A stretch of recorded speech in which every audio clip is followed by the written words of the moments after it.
Hello students. तो आज हम देखेंगे OCM में business services chapter number 2।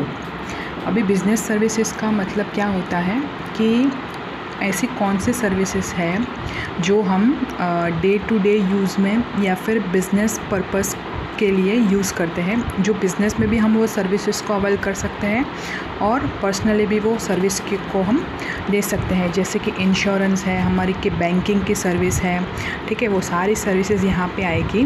Banking service है, फिर अगर हमको गुड्स को ट्रांसपोर्ट करना है, मैन्युफैक्चर करके किसी और जगह भेजना है, तो हम गोडाउन वेयर हाउस का यूज़ करेंगे, ट्रांसपोर्टेशन सर्विसेज अवेल करेंगे।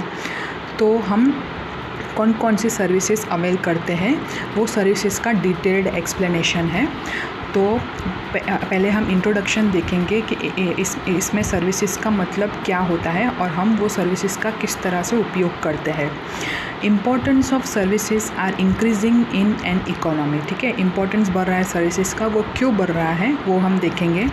There is a rise in the facilities and convenience due to services like banking, insurance, postal, storage and transportation.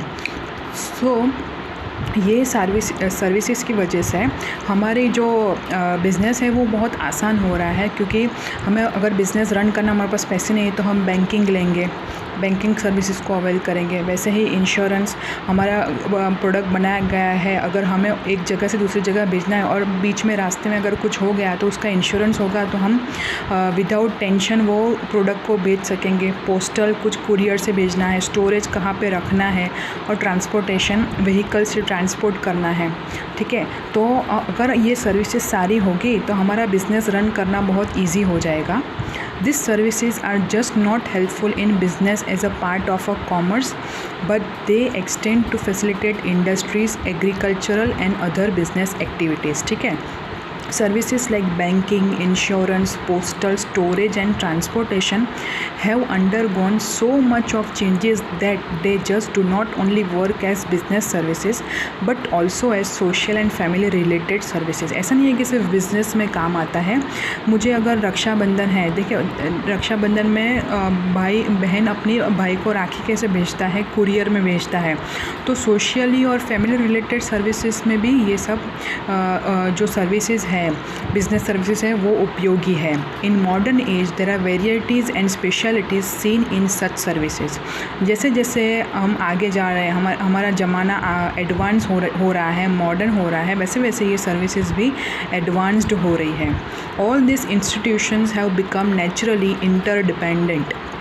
ये सब इंस्टीट्यूशंस है वो उनका एक अलग फॉर्म है, अलग एग्जिस्टेंस है, और उनके पास सब कुछ टेक्नोलॉजी वगैरह है जिनसे वो अच्छी तरह से वर्क कर पा रहे हैं, ठीक है। तो पहली सर्विस हम देखेंगे इंश्योरेंस। मीनिंग होता है इंश्योरेंस का, तो इंश्योरेंस का मीनिंग क्या है वो हम देखेंगे।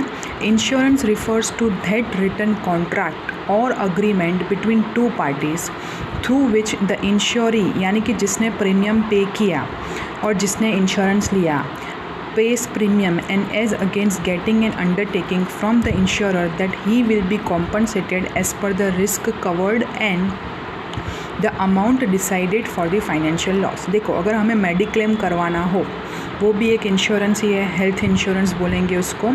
तो हम क्या करेंगे कि कुछ पैसों का मेडिक्लेम करेंगे। फॉर एग्ज़ाम्पल मैंने करवाया मेडिक्लेम 2 लाख का, तो 2 लाख का मैं रेगुलर बेसिस पे प्रीमियम भरती हूँ, ठीक है। तो मैं होंगी इंश्योरी, और जिसके पास से मैंने प्रीमियम लिया, फॉर एग्ज़ाम्पल मैंने मेडिक्लेम लिया है ओरिएंटल का, ओरिएंटल कंपनी का, तो ओरिएंटल कंपनी होगा इंश्योरर, ठीक है। तो वो एक रिटन कॉन्ट्रैक्ट होगा, एक अग्रीमेंट होगा, जैसे कि हमारा दस्तावेज होता है वैसे ही ये एक अग्रीमेंट होता है कि अगर मुझे कोई बीमारी आई या फिर मुझे कोई मेडिकल खर्चा हुआ तो आप मुझे 2 लाख तक, मेरा जितना हॉस्पिटल का बिल होगा, जितना खर्चा होगा, उसके बेसिस